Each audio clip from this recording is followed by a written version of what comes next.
Very good afternoon. Jai Sri Radhe. Welcome to the Gita in Nutshell course. In this single video of 45 minutes, we will be covering up all the important verses, messages conveyed by Lord Krishna through Arjuna to us, to all the devotees, which can help us to live a better life. The Gita Mahatmya is spoken by Adiguru Shankaracharya, which narrates all the importance of Srimad Bhagavad Gita in our life in nutshell. So, starting with Mangalacharan, we will start our course. ममज्ञानतिमिरन्दस्य ज्ञानाञ्जनशलाकया चक्षुरुन्मिलितं येन तस्मै श्रीगुरवे नमः श्रीचैतन्यमनोभीष्टं स्थापितं येन भूतले स्वयं रूपः कदा मह्यं ददाति स्वपदान्तिकम् श्रीकृष्णचैतन्यप्रभुनित्यानन्द श्री अद्वैत गदाधर श्रीवासादि गौडभक्तवृन्द हरे Krishna Krishna Krishna Hare Hare Hare Ram Ram Hare Hare Srimad Bhagavad Gita ki jai. So let us start with the Gita in nutshell course in which in 45 minutes we will complete entire Srimad Bhagavad Gita. Myself Arvind Gyani Bhakti Shastri ISKCON. So starting with if we want to understand what is Srimad Bhagavad Gita, then first we need to understand who is Lord Krishna. We need to understand the transcendental nature of Lord Krishna. As you can see on the slide, please take the beautiful darshan of Lord Krishna, who is Satchit Ananda Vigraha. So Lord Sri Krishna is the supreme personality of Godhead as is confirmed by all the great acharyas, the spiritual masters like Shankaracharya, Ramanujacharya, Madhvacharya, Nimbark Swami, Sri Chaitanya Mahaprabhu and many other authorities of Vedic knowledge in India. The Lord himself also establishes himself as the supreme personality of Godhead in the Bhagavad Gita, and he is accepted as such in the Brahma Samhita and all other Purans, especially the Srimad Bhagavatam, known as the Bhagavad Puran. So all the scriptures have glorified Krishna as the Bhagwan, who is the essence and the father of this entire creation. So coming to the next slide, we will see what is written about Lord Krishna in Bhagavad Gita, chapter 4, verse number 1 to 3. It says, Imam vivasvate yoga proktavanam avyam vivasvanam praha manurikshave brivrit. एवं परंपरा प्राप्त इमं राजर्षयो विदुषकालिनेह महता योगो नष्टः परन्तप स एवायं मया तेद्य योगः प्रोक्तः पुरातनः भक्तोऽसि मे सखा चेति रहस्यं ह्योतदुत्तमम्. So here the origin of Bhagavad Gita has been explained that Bhagavad Gita was lost in the disciplic succession, but again it was spoken by Lord Krishna to Arjuna, who was the pure devotee of Lord Krishna. There the Lord informs Arjuna that the system of yoga, the Bhagavad Gita, was first spoken to the sun god, and the sun god explained it to Manu, and Manu explained it to Ikshvaku. And in that way, by disciplic succession, one speaker after another, this yoga system has been coming down, but in the course of time, it has become lost. Consequently, the Lord has to speak it again, this time to Arjuna on the battlefield of Kurukshetra. Srimad Bhagavad Gita ki jai. This is a very elaborate subject matter, but briefly it can be stated that a devotee is in a relationship with the Supreme Personality of Godhead in one of the five different ways. So in the next slide, we will see that how a devotee can be connected with Lord Krishna in various ways. He may be associated in a passive state. That means that he may not be engaged in chanting Mahamantra, visiting temples, or reading scriptures, but by the grace of Lord Krishna, by the mercy of Lord Krishna, he may be somewhere connected with Lord Krishna in some or other way out. Second is he may be an active devotee. He may be engaged in Navvidha Bhakti, Shravanam Kirtanam, Vishnupad Sevanam, such type of activities in which he is getting the association of pure devotees and is engaged in devotional services. The other point number 3, 4, and 5, these are the states of the mind. A person, a devotee, may be taking Lord Krishna as his friend. He may be taking his Lord Krishna as a child, assuming themselves to be the parent. He may be in conjugal lover. He may be accepting Lord Krishna as the beloved husband or the lover. So some type of feeling, some type of bhava he may have developed about Lord Krishna. So getting engaged in the devotional services is a must under the guidance of a pure guru who is a self-realized soul. Only then by practicing Krishna conscious activities you will develop a Krishna bhav, and gradually by practicing Krishna consciousness you will develop the Krishna prem. And getting this Krishna prem in your life is the main purpose of life which can elevate you to the Golok Vrindavan Dham. In Srimad Bhagavad Gita, chapter 10, verse number 12 to 14, some beautiful verses have been spoken, wherein it said, Arjun is saying, Arjun says, Param Brahma Param Dhama Pavitram Paramam Bhavan Purusham Shashwatam Divyam Adidevam Ajam Vibhum Ahusta Mrishaya Sarve Devarshi Naradastata Sito Devalo Vyasa Swayam Chaiva Pravishime Sarvametadritam Manye Yanamama Vadasi Keshava Nahite Bhagavad Bhaktim Vido Devana Danava. Here Arjun is glorifying Lord Krishna and he is narrating that you are the Supreme Personality of Godhead, the ultimate abode, the purest, the absolute truth. You are the eternal, transcendental, original person, the unborn, the greatest. All the great sages such as Narad, Dasit, Deval, and Vyas confirm this truth about you. And now you yourself are declaring it to me. O Krishna, I totally accept as truth all that you have told me. Neither the demigods nor the demons, O Lord, can understand your personality. So only by pure bhakti we can understand the transcendental nature of Lord Krishna, and by serving his lotus feet we can get a place in Golok Vrindavan Dham. The subject of the Bhagavad Gita entails the comprehension of five basic truths. First of all, the science of God is explained, and then the constitutional position of the living entities, jivas. There is Ishwar, which means the controller,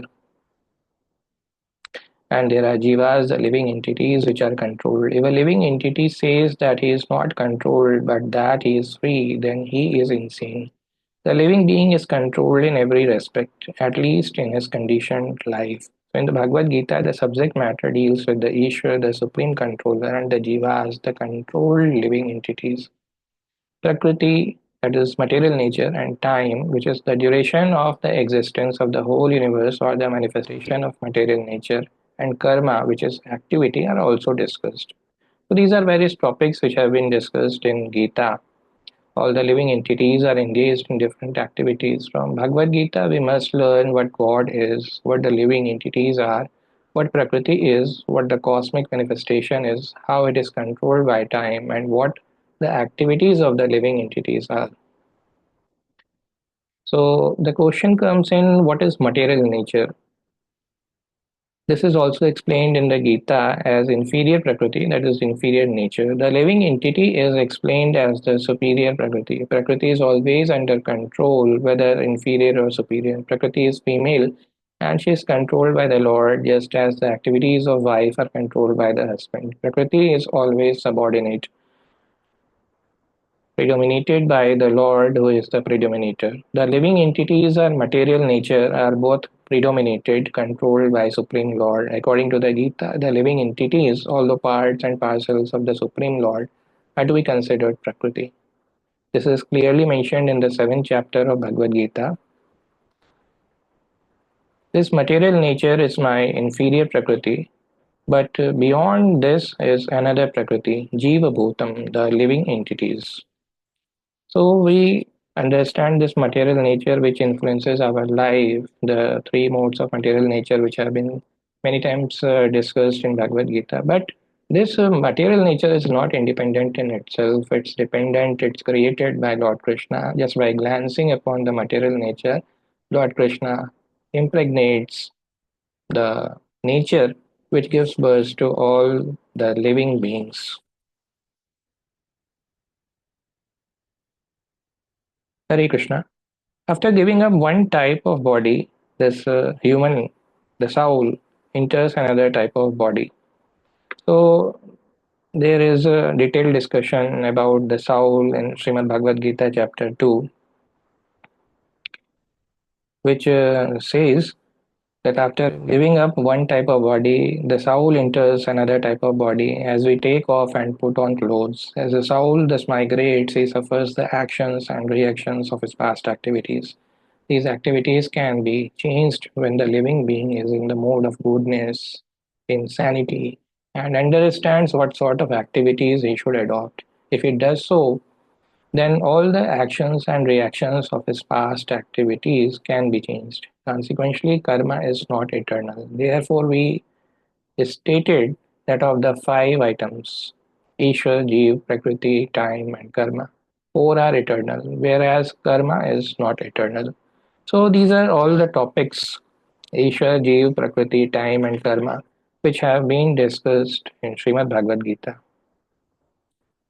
Now, we can discuss something about the liberation thing, which has been discussed in detail in Bhagavad Gita. Mukti or liberation means freedom from material consciousness. As you can see in this slide, Lord Krishna is dictating Arjuna about mukti, which is possible only by devotional services to Lord Krishna. Srila Prabhupada is explaining the path how to come back to Godhead to all the devotees.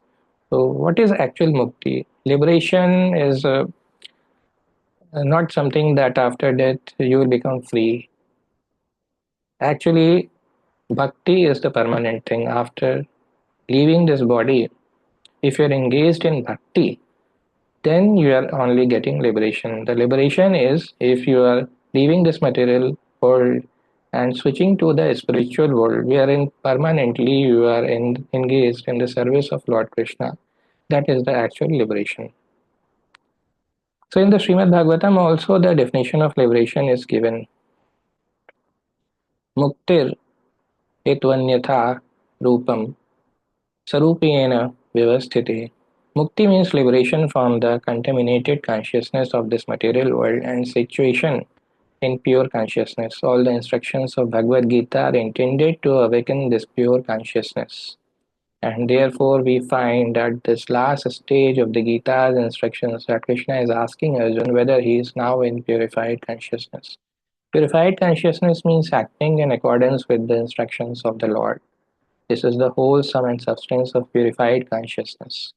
Consciousness is already there because we are part and parcel of Lord, but for us there is the affinity of being affected by the inferior modes. But the Lord, being the Supreme, is never affected. That is the difference between the Supreme Lord and the small individual souls. So we are the small sparkles of the Lord. Our senses are limited, restricted. We have our own restrictions. But Lord is Satchit Ananda Vigraha. He is the honor of all the opulence. He is all complete, permanent, and the supreme authority. So he is situated in the transcendental form. He is not bound by the three modes of material nature. But the jiva, we are dominated by the three modes of material nature. It is also explained in the Gita that impersonal Brahma is also subordinate to the complete supreme person. Brahmano hi pratishtitam.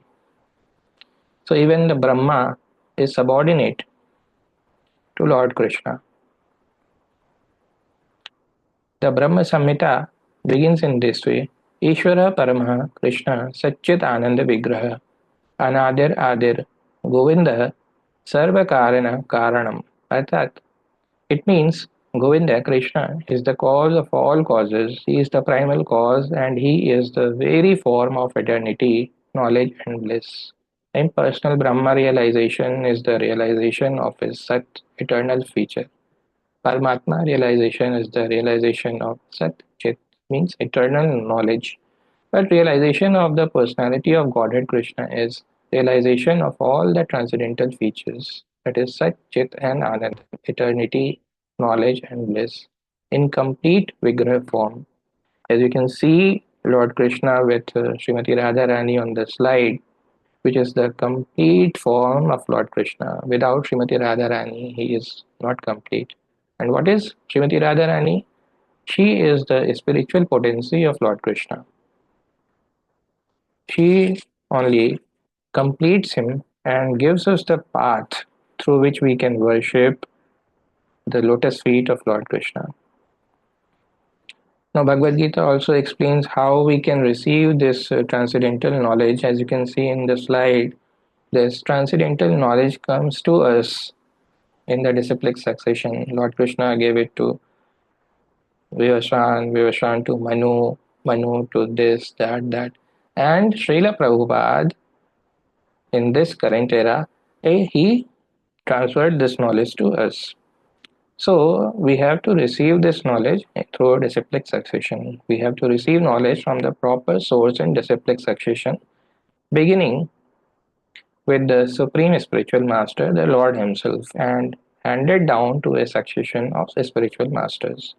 Arjuna, the student who took lessons from Lord Krishna, accepts everything that he says without contradicting him. One is not allowed to accept one portion of Bhagavad Gita and not another. No, we must accept Bhagavad Gita without interpretation, without deletion, and without our own whimsical participation in the matter. The Gita should be taken as the most perfect presentation of Vedic knowledge. Vedic knowledge is received from transcendental sources, and the first words were spoken by the Lord Himself.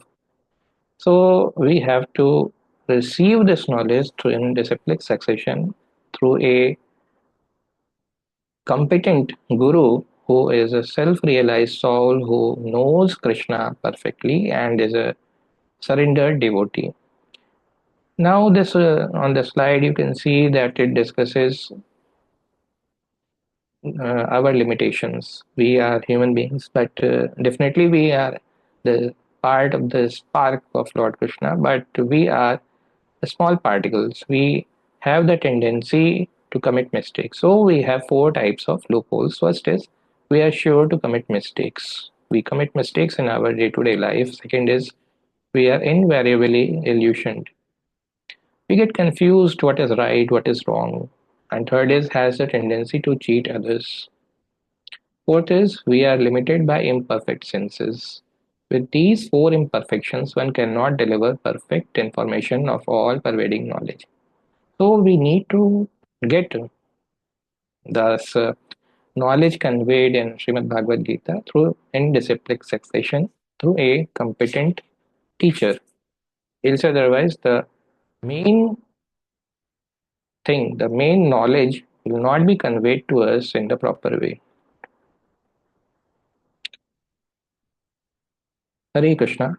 That destination is called the Sanatana sky, the eternal spiritual sky. In this material world, we find that everything is temporary. It comes into being, stays for some time, produces some byproducts, then it dwindles and then vanishes. That is the law of the material world. Whether we use as an example this body or a piece of fruit or anything, but beyond this temporary world, there is another world of which we have information. That world consists of another nature which is Sanatan, eternal. Hare Krishna. We have an intimate relationship with the Lord, and because we are all qualitatively one, the Sanatan Dharma or sky, the Sanatan Supreme Personality, and the Sanatan living entities. The whole purpose of Bhagavad Gita is to revive our Sanatan occupation or Sanatan Dharma, which is the eternal occupation of the living entity. We are temporarily engaged in different activities, but all of these activities can be purified when we give up all these temporary activities and take up the activities which are prescribed by the Supreme Lord, that is called our pure life. Lord Krishna has also declared Aham Bijam Pradapita. Lord Krishna is a seed giving father. So, in some last slides, we have discussed that this material world is in the form of a lady who has given birth to all the living creatures. But the material nature is also influenced by Lord Krishna only. When Lord Krishna just glances on the Mother Nature, then he impregnates Mother Nature, who gives birth to all the living creatures. Now, in this verse, Aham Bijam Pradam Pita. I am the seed giving father. Lord Krishna is saying, I am the father of all. Of course, there are all types of living entities according to their various karmas, but here the Lord claims that he is the father of all of them. Therefore, the Lord descends to reclaim all of these fallen conditioned souls to call them back to the Sanatan eternal sky so that the Sanatan living entities may regain their eternal Sanatan positions in eternal association with the Lord.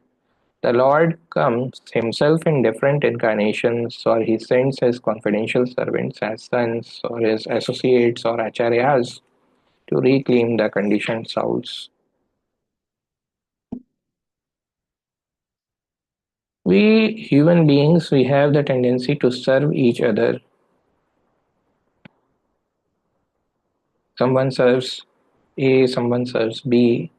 When Sanatan Goswami asked Sri Chaitanya Mahaprabhu about the sarup of every living being, the Lord replied that the sarup or the constitutional position of the living being is the rendering of service to the Supreme Personality of Godhead. If we analyze this statement of Lord Chaitanya, we can easily see that every living being is constantly engaged in rendering service to another living being. A living being serves other living being in various capacities. By doing so, the living entity enjoys life. The lower animals serve human being as servants serve their master. A serves B master, B serves C master, and C serves D master, and so on. Under these circumstances, we can see that one friend serves another friend, the mother serves the son, the wife serves the husband, and the husband serves the wife, and so on. If we go on searching in this spirit, it will be seen that there is no exception in the society of living beings to the activity of service.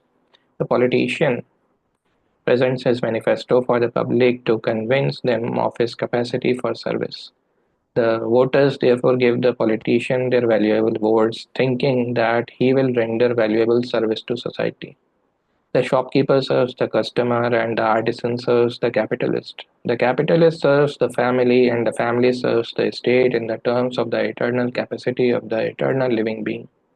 In this way, we can see that no living being is exempt from rendering service to other living beings, and therefore we can safely conclude that service is the constant companion of the living being, and that the rendering of service is the eternal religion of the living being.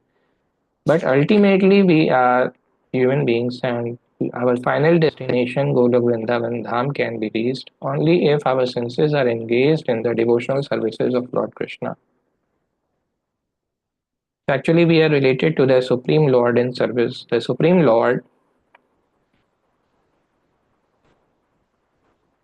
is the supreme enjoyer, and we living entities are his servitors. We are created for his enjoyment, and if we participate in that eternal enjoyment with the Supreme Personality of Godhead, we become happy.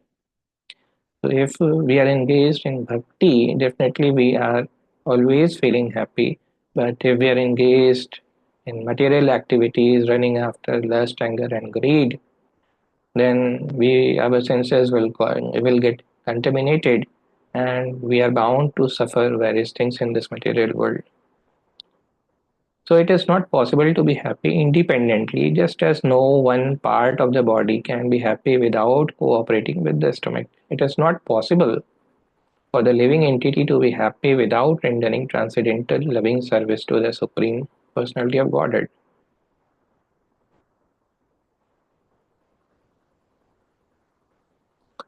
In the Bhagavad Gita, worship of different demigods or rendering service to them is not approved. It does not suggest you to worship all the demigods for your material desires. Rather, bhakti should be done only as the love, as the exchange of love. And there is only one God, only one Bhagavan, that is Lord Krishna. It is stated in the 7th chapter, 20th verse. It says, Kamistair यज्ञानाः प्रपद्यन्ते अन्यदेवताः तं तं नियमास्थाय प्रकृत्या नियताशया. It means those whose intelligence has been stolen by material desires surrender unto demigods and follow the particular rules and regulations of worship according to their own nature. Here it is plainly said that those who are directed by lust worship the demigods and not the Supreme Lord Krishna. So the message of this verse is that we should render devotional services only to Lord Krishna, which is not demanding for the material things, but just the exchange of love. Definitely, Krishna will reciprocate his love by his blessings. There is an important verse in Bhagavad Gita which gives us an idea what is Sri Lok Vrindavan Dham. The abode of Lord Sri Krishna is described in the Bhagavad Gita 15 chapter 6 verse. It says, "न तद्भासयते सूर्यो न शशांको न पावकः यद् गत्वा न निवर्तन्ते तद्धाम परमं मम." Means that supreme abode of mine is not illumined by the sun or moon, nor by fire or electricity. Those who reach it never return to this material world. There is no need of fire or electricity in Goloka Dham because that is illuminated by the grace and the teja of Lord Shri Krishna. And that is the spiritual world where once you reach and you are engaged in the devotional services of Lord Krishna, you will not fall down to this material world again. You will permanently stay in that Sridham Vrindavan forever. In the 15th chapter of Bhagavad Gita, the real picture of material world is given. As you can see on the slide, one beautiful verse of chapter 15, the first verse is written, Urdhamoola shakham asthavyam prahuravyayam chandansi yasya parnani yastam vedsa vedavit. It says that this material world is nothing but a reflection of the spiritual world. Yeah, the material world is described as a tree whose roots are upwards and branches are below. We have experience of a tree whose roots are upward. If one stands on the bank of a river or any reservoir of water, you can see that the trees reflected in the water are upside down. The branches go downward and the roots upward. Similarly, this material world is a reflection of the spiritual world. The material world is but a shadow of reality. In the shadow, there is no reality or sustainability, but from the shadow, we can understand that there are substance and reality. In the desert, there is no water, but the mirage suggests that there is such a thing as a water. So ultimately, this material world is just a reflection of the spiritual world. The Lord suggests that we attain the spiritual world in the following manner. In Bhagavad Gita, Krishna has given us all the means and knowledge how to attain Him, how to understand the transcendental nature of Lord Krishna, how to reach the Sri Dham, Golok Vrindavan Dham, what is the process to reach there. Everything has been narrated in detail by Lord Krishna. Now in Bhagavad Gita 15.5, Krishna says, निर्माणमोहाजितसङ्गदोषा अध्यात्मनित्या विनिवृत्तकामाः द्वन्द्वैर्विमुक्ताः सुखदुःखसङ्गैर्गच्छन्ति मूढा पद्मव्ययं तत्. Meaning thereby the Padma Avyam or eternal kingdom can be reached by one who is Nirmana Moha. What does this mean? We are after designations. We want this designation, that designation. Someone wants to become Sir, someone wants to become Lord, someone wants to become the president or a rich man or a king or something else. As long as we are attached to these designations, we are attached to the body because designations belong to the body, but we are not these bodies. And realizing this is the first stage in the spiritual realization. We are associated with the three modes of material nature, but we must become detached through devotional service to the Lord. If we are not attached to the devotional service to the Lord, then we cannot become detached from the modes of material nature. In Bhagavad Gita 8.21, a very beautiful verse has been spoken. It says, Avyakto Akshar इत्युस्त माहो परमाम गतिम यम प्राप्य न निवर्तन्ते तद्धाम परमम मम. Here a word has been used, avyakt, which means unmanifested.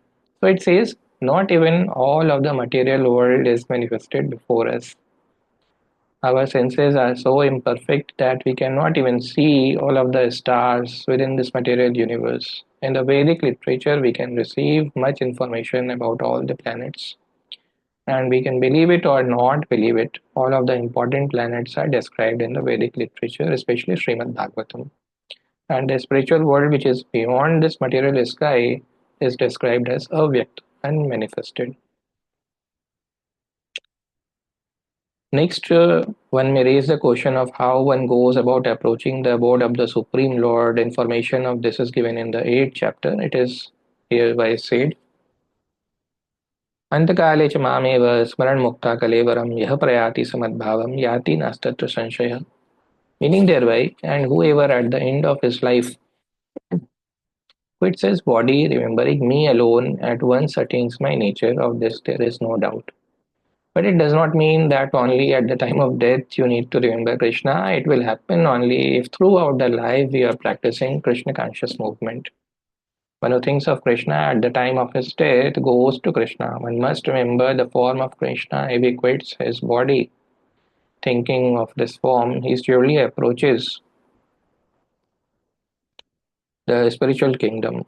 Madhbhavam refers to the supreme nature of the supreme being. The supreme being is Satchit Anand Vigraha, that is, his form is eternal, full of knowledge and bliss. Our present body is not Satchit Anand, it is Asat, not Sat.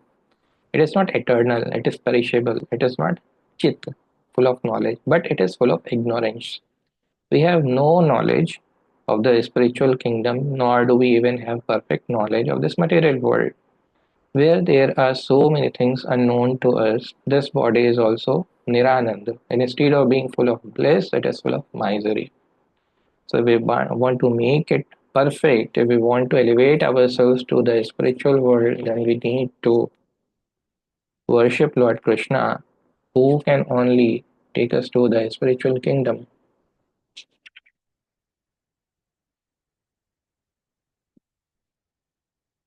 In Vishnu Puran, there is one beautiful verse. Vishnu शक्ति परा प्रोक्ता क्षेत्र व्याख्या तथा परा अविद्या कर्म संज्ञान्या तृतीया शक्तिरिष्टदे. Hare Krishna. The Supreme Lord has diverse and innumerable energies which are beyond our conception. Our great learned sages or liberated souls have studied these energies and have analyzed them in three parts. So, various energies have also been described in Srimad Bhagavatam. A beautiful verse is narrated in 8.6, chapter 8, verse 6. It says, Yam yam vapi smaran bhavam tyajantyante kalevaram tam tameva iti kaunteya sada tad bhava bhavita. It talks about how our soul will migrate to another body at the time of death. It gives the explanation that whatever state of being one remembers when he quits his present body, in his next life he will attain to that state without fail. So, whatever type of consciousness you have developed, that consciousness will be transferred to your next body. As you can see on the slide, Chaitanya Mahaprabhu is dancing in the ecstasy of love of Lord Krishna. Lord Krishna is surrounded by gopis. So, if you are in devotional services of Lord Krishna, if you are rendering devotional services in the love of Lord Krishna, definitely the Krishna conscious feeling, the emotions, the consciousness will develop in you, and after migrating, after leaving this body, the pure devotee will be uplifted to the Sri Lok Vrindavan Dham, from where there is no fall down again. But the material people who are very passionate about their work, about the material things, they will have to come back to this material world again. In Chaitanya Charitamrita, middle 20.122, a beautiful verse has been given. Maya mugdha jeever nahi swatha Krishna gyan, jeever kripaye kaila Krishna Veda Puran. It says, the forgetful living entity or conditioned souls have forgotten their relationship with the Supreme Lord and they are engrossed in thinking of material activities. Just to transfer their thinking power to the spiritual sky, Krishna, Dvaipayan Vyas, has given a great number of Vedic literature. First, he divided the Vedas into four, then he explained them in Purans, then Mahabharata, then Bhagavad Gita, Vedanta Sutra, Srimad Bhagavatam. We must always engage our minds in reading these Vedic literatures, just as materialists engage their minds in reading newspaper, magazine, etc. We must transfer our reading to these literature which are given to us by Vyasdev. Only then we can understand the transcendental nature of Lord Krishna. A beautiful verse has been given in chapter 8, verse 7. It says, Tasmat sarveshu kaleshu mam anuswar yuddhecha mayi arpit mano buddhero mami vaishesha sanshaya. Meaning thereby, therefore Arjun, you should always think of me in the form of Krishna and at the same time continue your prescribed duty of fighting. With your activities dedicated to me and your mind and intelligence fixed on me, you will attain me without doubt. So we have to keep Krishna at center and perform our duties without getting attached to the fruits of the action. Only then we will be able to reach Golok Vrindavan Dham. Only then we will get the mercy of Lord Krishna. In chapter 6, verse 33, Arjun is asking, योऽयं योगस्त्वया प्रोक्तः साम्येन मधुसूदन एतस्याहं न पश्यामि चञ्चलत्वात् स्थितिं स्थिरम्. Arjun is a bit confused. He is saying, O Madhusudan, the system of yoga which you have summarized appears impractical and unendurable to me, for the mind is restless and unsteady. Mind is very unrestless and it can be controlled with great difficulty only by passionate practice of meditation to the lotus feet of Lord Krishna by detaching from the material lust, anger, and greed. By rendering devotional services to Lord Krishna, only we can control this uncontrollable mind. Answering his question, Lord Krishna has explained in Bhagavad Gita, chapter 6, verse number 47, Yogi namapi sarvesham madgaten antaratmana shraddhavan bhaste mam same yuktatamo mata. So here Lord Krishna has explained how mind can be controlled. It can be controlled by rendering devotional services to Lord Krishna. By engaging in devotional services, Krishna says, of all yogis, the one with great faith who has always abides in me, thinks of me within himself and renders transcendental loving service to me, is the most intimately united with me in yoga and is the highest of all. That is my opinion. So one who thinks of the Supreme Lord always is the greatest yogi, the supermost jnani, and the greatest devotee of all the time. So by understanding transcendental nature of Krishna, rendering services to Lord Krishna, we can control our mind, which is actually uncontrollable. Hare Krishna.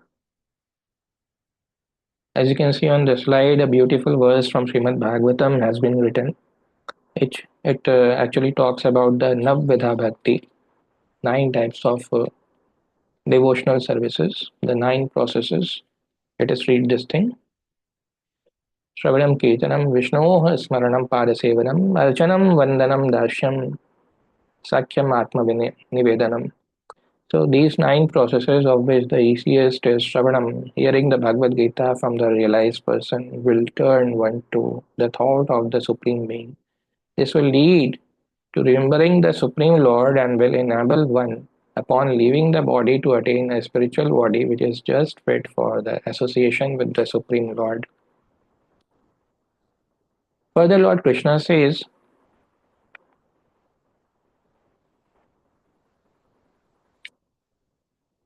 अभ्यास योग युक्तेन चेतसा नान्यगामिना परमं पुरुषं दिव्यं याति पार्थानुचिन्तयन्.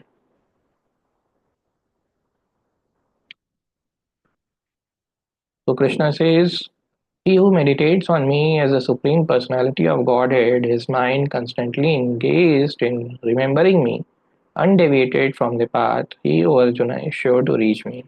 So in Bhagavad Gita, all types of means, ways have been explained how a person can reach the holy abode of Lord Krishna.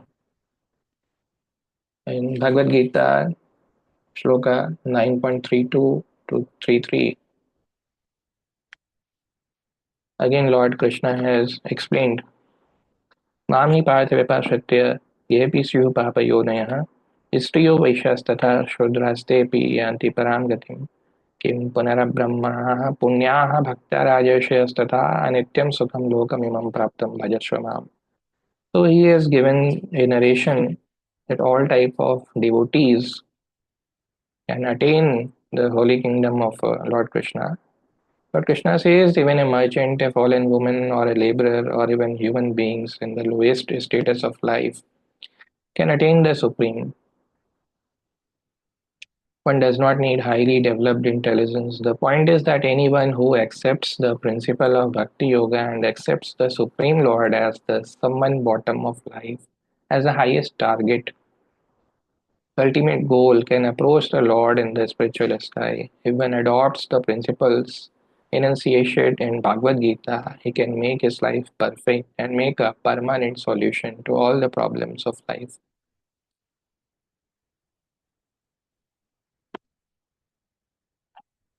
Hare Krishna.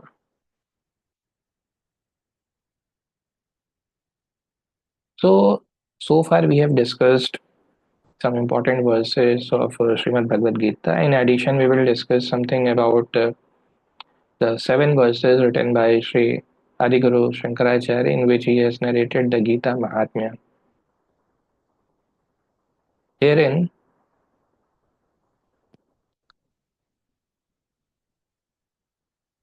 Gita Mahatmya has been discussed.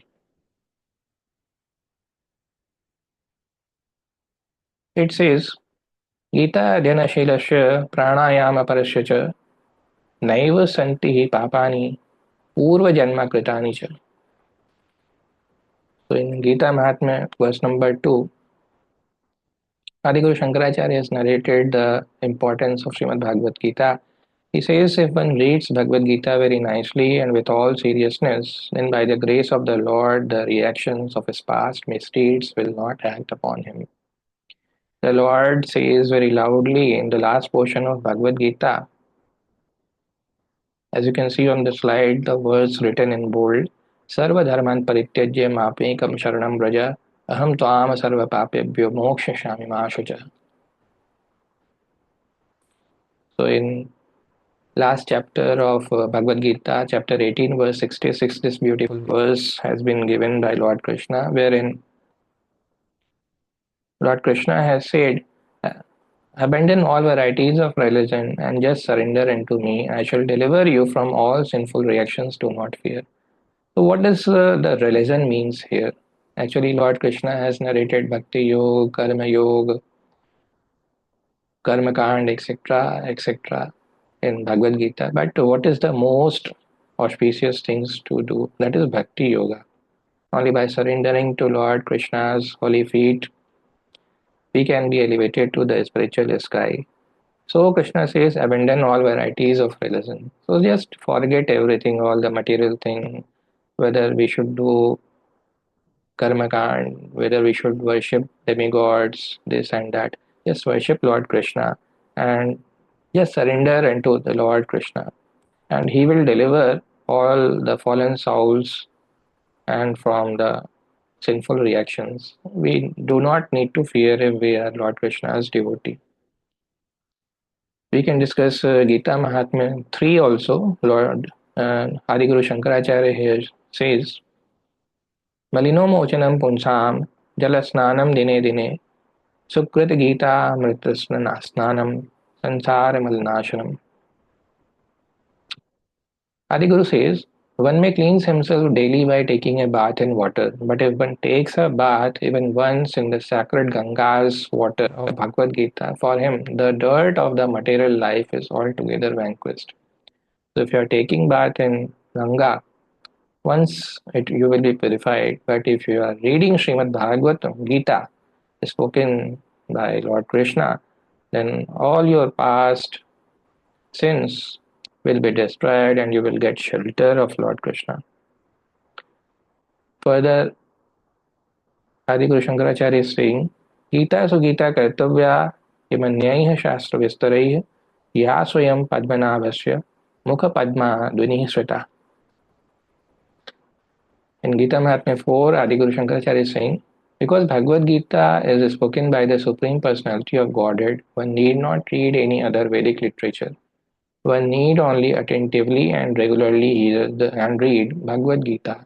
In the present age, people are so absorbed in mundane activities that it is not possible for them to read all the Vedic literature. But this is not necessary. This one book, Bhagavad Gita, will suffice because it is the essence of all the Vedic literatures and especially because it is spoken by the Supreme Personality of Godhead Himself. Further, in Gita Mahatmya 5, Adiguru is saying, भारतामृत सर्वस्य विष्णुवक्त्रादुनिसृतं गीता गंगोदकं पीत्वा पुनर्जन्म न विद्यते.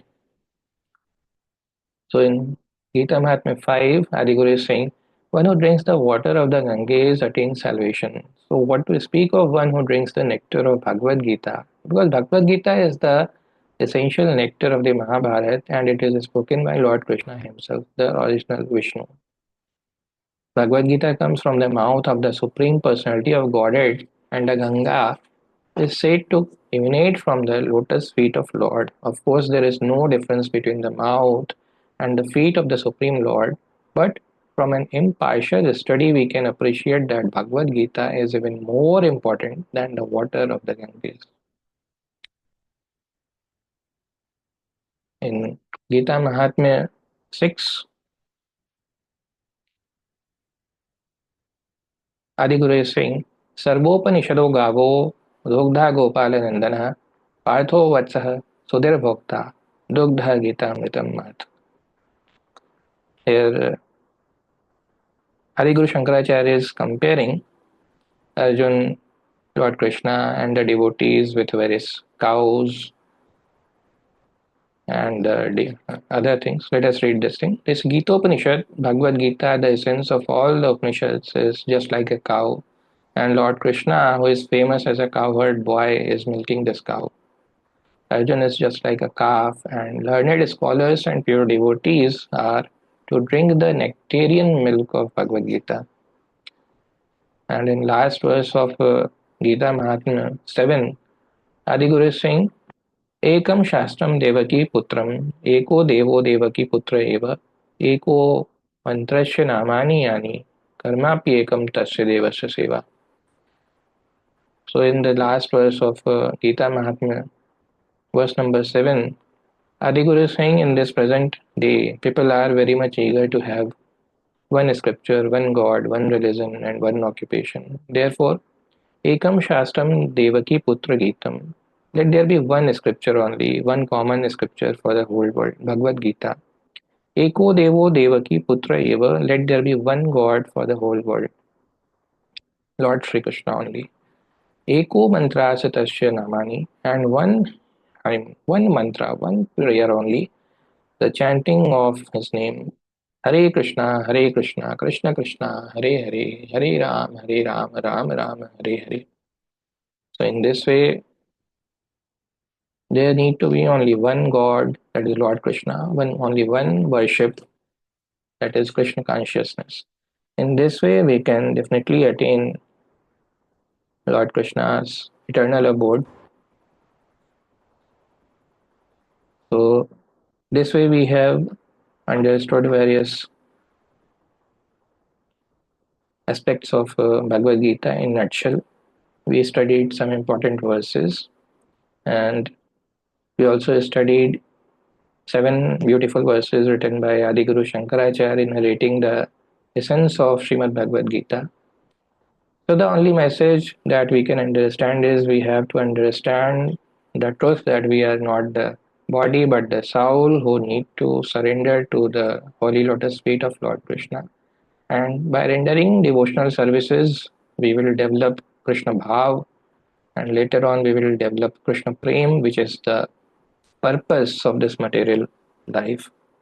Only by this way, by keeping Krishna at the center of our life, by performing all our duties without any expectation of fruits, we can live a beautiful life, and after end of this material body, we can elevate to the eternal kingdom, to the spiritual kingdom of Lord Krishna, which is Golok Vrindavan Dham. Thank you very much for attending this Gita in Nutshell course. Thank you so much. Hare Krishna. Jai Jai Shri Radhe.